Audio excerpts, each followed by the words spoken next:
शरीर में कोई कपड़ा नहीं था, चश्मे को कूटा गया, गला दबाकर मारा गया। कोलकाता के सरकारी आरजीकर मेडिकल कॉलेज में ट्रेनी डॉक्टर के साथ घटी इंसानियत को ताड़ ताड़ कर देने वाली वहशीपने की एक ऐसी घटना जिसने दिल दहला देने वाली निर्भया कांड जैसी वारदात को एक बार फिर से उजागर कर दिया। ये जो हत्याकांड है, ये निर्भया के बाद का अपने भारतीय इतिहास का बहुत बड़ा हत्याकांड है। इस घटना के चलते पूरे राज्य में लोगों का गुस्सा उफान पर है। सड़कों पर उतरकर लोग न्याय की मांग कर रहे हैं। सोशल मीडिया पर भी देश भर के लोगों का गुस्सा साफ देखा जा सकता है। हो भी क्यों ना, कांड ही ऐसा हुआ है जिसे देखने और सुनने के बाद आपका भी गुस्सा फूट पड़ेगा। आखिर अपराधी ने ऐसा क्यों किया और कैसे इस पूरी वारदात को अंजाम दिया इस दरिंदे ने? तो बांध लीजिए अपनी कुर्सियों की पेटी और हो जाइए तैयार इस खौफनाक वारदात से रूबरू होने के लिए।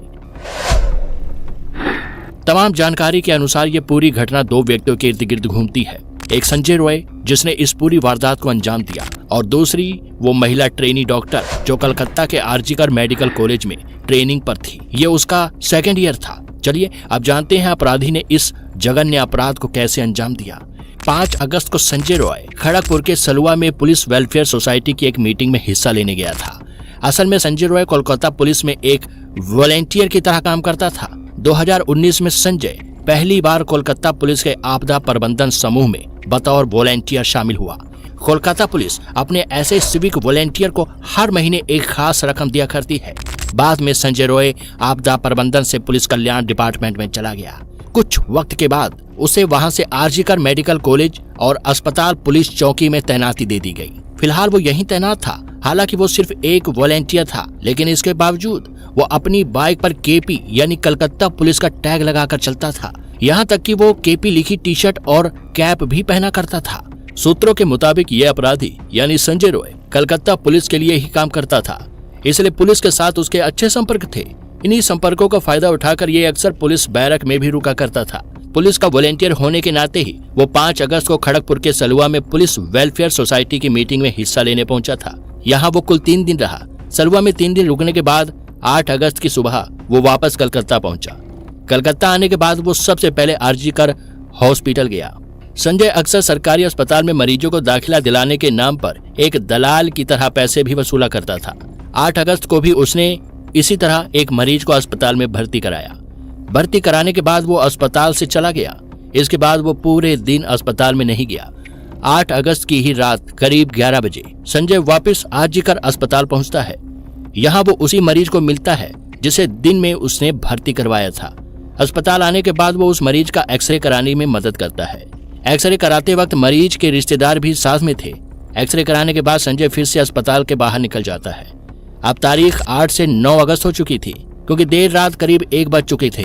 संजय फिर से अस्पताल आता है। इस बार वो उस मरीज को देखने आता है जिसे उसी ने भर्ती कराया था और उसकी अगले दिन सर्जरी होनी थी। मरीज को अटेंड करने के बाद वो उसी मरीज के एक रिश्तेदार के साथ अस्पताल के बिल्डिंग के पिछले हिस्से में जाता है। वहाँ दोनों शराब पीते हैं। घंटों शराब पीने के बाद रिश्तेदार वहाँ से चला जाता है और नशे में धुत संजय रॉय रात के करीब 3 बजे अस्पताल की मेन बिल्डिंग में दाखिल होता है। इसके बाद बिल्डिंग की तीसरी मंजिल पर जाता है। इस फ्लोर पर चेस्ट मेडिकल डिपार्टमेंट था और इसी फ्लोर पर एक सेमिनार हॉल था। नशे में लड़खड़ाता संजय उसी सेमिनार हॉल में दाखिल हो जाता है। अंदर घुसते ही उसकी नजर उसी जूनियर डॉक्टर पर पड़ती है जो उस वक्त उसी सेमिनार हॉल में आराम करने के लिए आई थी और शायद सो रही थी। शराब का नशा पहले से ही था। ऊपर से तीसरी मंजिल सुनसान सेमिनार हॉल में भी और कोई नहीं। दरअसल उधर चेस्ट मेडिकल डिपार्टमेंट में जूनियर डॉक्टर नाइट शिफ्ट में थी। तमाम मरीजों को देखने के बाद रात को 2 बजे अपने 4 साथी डॉक्टरों के साथ कैंटीन में उसने खाना खाया। खाना खाने के बाद बाकी डॉक्टर मरीजों को देखने के लिए चले गए। क्योंकि उस वक्त जूनियर डॉक्टर के पास कोई काम नहीं था, इसलिए थोड़ी देर आराम करने के वास्ते उसने उसी सेमिनार हॉल में रुकने का फैसला किया।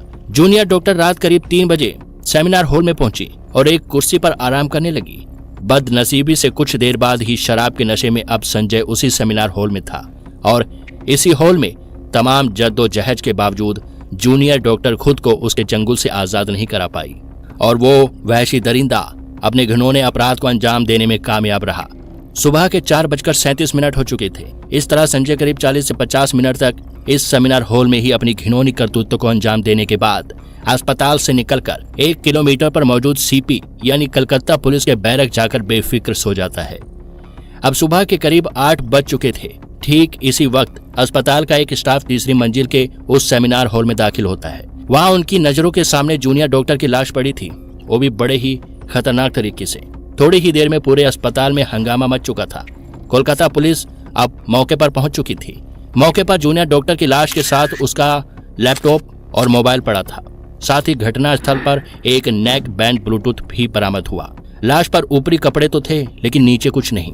सुबह उस 50 मिनट के दौरान लड़की के साथ क्या कुछ हो गया जिसने पूरे देश को झिंझोर कर रख दिया, चलिए जानते हैं। दोनों आंखें घायल, मुंह से रिश्ता खून, घायल होंठ, पूरा चेहरा जख्मी, गर्दन घायल, दोनों हाथों की उंगलियों के नाखून जख्मी प्राइवेट पार्ट से बहता खून, बायां पैर जख्मी, पेट घायल, दाहिने पैर की एड़ी जख्मी और दाहिने हाथ की रिंग फिंगर टूटी हुई थी।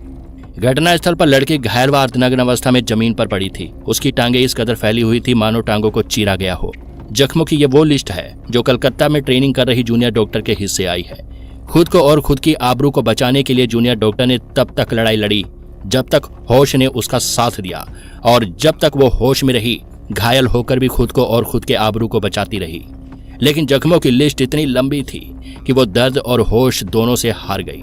वारदात के दौरान लेडी डॉक्टर ने जो चश्मा पहना था, संघर्ष करते वक्त उस चश्मे के दोनों ग्लास के कांच बुरी तरह से टूटकर आंख में घुस गए थे, जिसके चलते उसे उन घायल आंखों से वो वहशी दरिंदा कहीं नजर नहीं आ रहा था।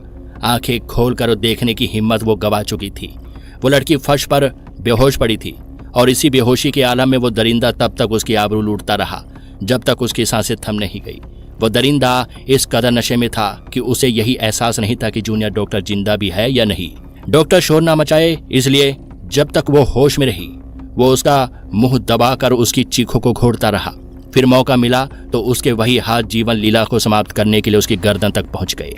जूनियर डॉक्टर की पोस्टमार्टम रिपोर्ट ने चीख चीख कर जो गवाही दी उससे सबकी रूह कांप उठी। इस रिपोर्ट ने हर जख्म का हिसाब दे डाला। रिपोर्ट कहती है कि जूनियर डॉक्टर के जिस्म पर जितने भी जख्म मिले हैं वो उसे तब मिले हैं जब वो खुद को बचाने की कोशिश कर रही थी। चेहरे, नाक और मुंह पर जो जख्म थे वो इसलिए आए क्योंकि आरोपी लगातार उसे काबू करने की कोशिश कर रहा था। रिपोर्ट के मुताबिक प्राइवेट पार्ट पर जख्म के निशान तब आए जब जूनियर डॉक्टर बेहोश हो चुकी थी और वो अपना गुस्सा उतार रहा था। इन तमाम वारदात को अंजाम देने वाला यह दरिंदा इतना बेरहम क्यों था, चलिए इसे भी जान लेते हैं। संजय रॉय को लेकर पुलिस ने कई हैरान करने वाले खुलासे किए हैं। पुलिस ने उसकी ऐसी खाली करतूतें बयान की है जिससे हर कोई हैरान है। संजय रॉय ने 4 शादियां कर रखी थी। 3 बीवियां उसके जुल्म से तंग आकर पहले ही छोड़ चुकी थी उसे। पत्नी तो छोड़िए, उसने अपनी माँ और बहन तक को नहीं छोड़ा था। पुलिस सूत्रों के मुताबिक संजय रॉय की सास ने उसके खिलाफ कालीघाट थाने में शिकायत दर्ज कराई थी जिसमें उस पर पत्नी से मारपीट करने का आरोप लगाया गया था। सिर्फ यही नहीं, पहले भी एक लेडी डॉक्टर से बदतमीजी करने का मामला इस आरोपी के खिलाफ थाने में दर्ज हुआ पड़ा है। पुलिस के मुताबिक संजय रॉय ने अपनी मां और बहन के साथ भी हिंसक घटनाओं को कबूल किया है। पुलिस के मुताबिक आरोपी को अश्लील फिल्में देखने की लत थी। एक पुलिस अधिकारी ने कहा उसके मोबाइल फोन पर अश्लील वीडियो की सामग्री काफी परेशान करने वाली और हिंसक थी। मामला एक सरकारी अस्पताल के अंदर एक जूनियर डॉक्टर के रेप और कत्ल का था। कलकत्ता पुलिस अब अपनी तफ्तीश शुरू करती है। मामले की गंभीरता को समझते हुए नाइट शिफ्ट में मौजूद तमाम स्टाफ से पूछताछ होती है। अस्पताल के सभी सीसीटीवी कैमरों को खंगाला जाता है। खासकर तीसरी मंजिल पर मौजूद सेमिनार हॉल की तरफ जाने और आने के रास्तों पर लगे हर कैमरे को बारीकी से चेक किया जाता है और तब पहली बार उसी कैमरे में लड़खड़ाता संजय रॉय नजर आता है। सीसीटीवी कैमरे की मदद से पुलिस को पहला क्लू मिल चुका था। दरअसल पुलिस ने जब ध्यान से सीसीटीवी कैमरे की फुटेज को देखा तो पाया कि रात को जब संजय सेमिनार हॉल में गया तब उसके गले में ब्लूटूथ नेक बैंड था, लेकिन जब वो सुबह करीब 4:35 पर सेमिनार हॉल से बाहर निकला तब गले में नेक बैंड नहीं था और इत्तेफाक से जूनियर डॉक्टर की लाश के साथ पुलिस को एक नेक बैंड मिला था। इसके बाद अस्पताल के स्टाफ से ये पता करने में देर नहीं लगी कि संजय पुलिस का ही वॉलंटियर है और अक्सर पुलिस बैरक में ही रात गुजारता है। फौरन पुलिस की एक टीम बैरक पहुंचती है। सोए हुए संजय को उठाया जाता है और पूछताछ के लिए थाने लाया जाता है। पुलिस ने इस मामले में संजय रॉय पर BNS की धारा 64 और धारा 103 के तहत मामला दर्ज किया गया है। वारदात को लेकर अब तक जो जानकारी आपने देखी वो इस घटना का पहला एंगल था, लेकिन सोशल मीडिया पर मौजूद परिवारजनों के बयानों और पोस्टमार्टम रिपोर्ट से जो दूसरा एंगल निकल कर आता है वो और भी चौंकाने वाला है। 9 अगस्त करीबन 10:30 बजे मेरी लड़की ने सुसाइड कर दिया है, ये खबर आई है, जो ये जाहिर करता है कि ये पूरी वारदात एक अकेले व्यक्ति द्वारा अंजाम नहीं दिया गया है। मौकाए वारदात के दौरान इसमें और लोग भी शामिल थे, जिसके तार पुलिस अधिकारियों से लेकर बड़े डॉक्टर तक जुड़े हुए हैं।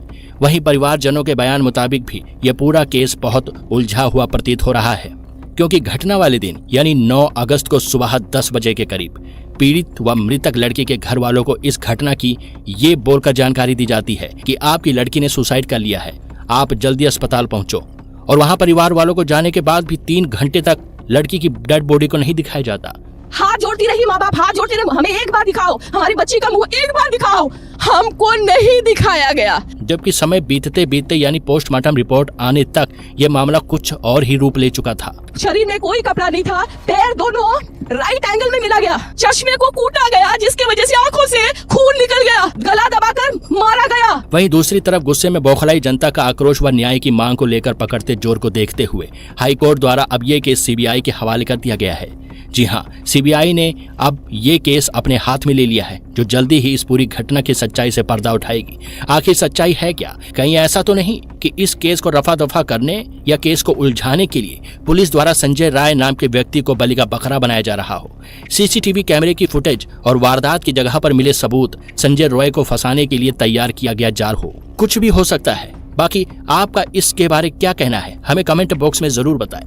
बाकी आप हमारे इस चैनल पर नजर गड़ाए रखें, जल्दी ही पेश होंगे इस केस की पूरी सच्चाई को लेकर। जय हिंद।